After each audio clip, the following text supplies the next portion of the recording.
साल 1972 को आखिरी बार नासा ने यूजिन और हैरिसन को मिशन अपोलो 17 के जरिए चांद पर भेजा था।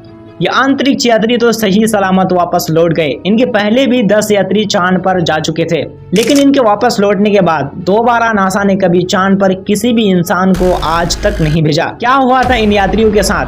क्यों नासा इंसानों को चांद पर भेजना बंद कर दिया है? और तो और नासा के इस मिशन के बाद कोई दूसरा देश भी नहीं चाहा कि कोई चांद पर जाए। आखिर इन यात्रियों ने चांद पर क्या देखा था? जानेंगे पूरी सच्चाई, बस वीडियो को लास्ट तक देखिए। साल 1972 को नासा प्लान करता है कि फिर से एक बार इंसान चांद पर जाएगा, जिसके लिए नासा मिशन अपोलो 17 को दिसंबर महीने तक पूरी तरीके से रेडी करता है। प्लान के मुताबिक इस मिशन में 3 अंतरिक्ष यात्री सवार होते हैं, यूजिन, हैरिसन और इवांस। 7 दिसंबर को मिशन उड़ान भरता है।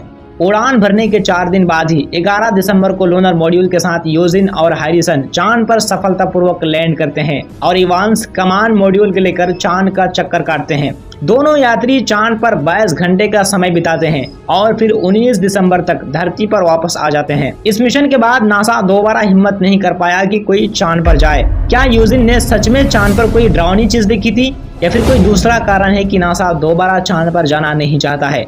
आज के इस वीडियो में नासा के इस राज को खोलेंगे जो सब जानना चाहते हैं। सीक्रेट नंबर 1, इसके ताल्लुक से भोपाल समाचार ने अपनी वेबसाइट पे एक आर्टिकल में लिखा था, जिसमें बताया गया कि कहा जाता है कि 1972 के मिशन में जब अंतरिक्ष यात्री चांद की तरफ आगे बढ़ रहे थे, तब कोई अंतरिक्ष यान उन्हें गश्त करता हुआ दिखाई दिया।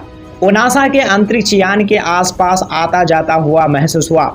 वैज्ञानिकों का कहना है कि उन्हें कुछ आवाजें भी सुनाई दी।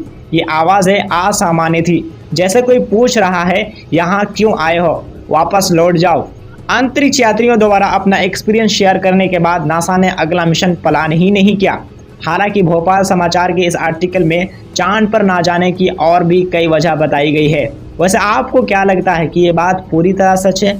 जवाब कमेंट बॉक्स में दीजिएगा। सीक्रेट नंबर 2, अगर ये भी कहा जाए कि नासा कभी भी चांद पर किसी को भेजना ही नहीं चाहता था, तो ये गलत नहीं होगा, क्योंकि जब नासा 1969 से 1972 तक 6 बार चांद पर इंसानों को भेजा था, उस समय अमेरिका और सोवियत यूनियन के बीच लड़ाई चल रही थी और दोनों में स्पेस में जाने की रेस लगी थी। ऐसे में सोवियत रूस बहुत आगे निकल गया और दुनिया के सबसे पहला देश बन गया जिसने स्पेस में अपनी सैटेलाइट और इंसान को भेजा है। इस खबर को सुनकर अमेरिकन सरकार हैरान हो गया और सोचने लगा कि किस तरह सोवियत को पीछे धकेला जाए। ऐसे में एक आइडिया आता है कि क्यों ना हम इंसानों को चांद पर भेजें, जो आज तक किसी ने सोचा ही नहीं है। मतलब इन मिशन में पूरी तरह राजनीतिक कारण था, जिसके जरिए अमेरिकन सरकार सोवियत को शॉक देना चाहते थे। सीक्रेट नंबर 3, इस तरह के मिशन से नासा को खर्च बहुत ज्यादा करना पड़ा और बदले में बहुत कम ही फायदा मिला।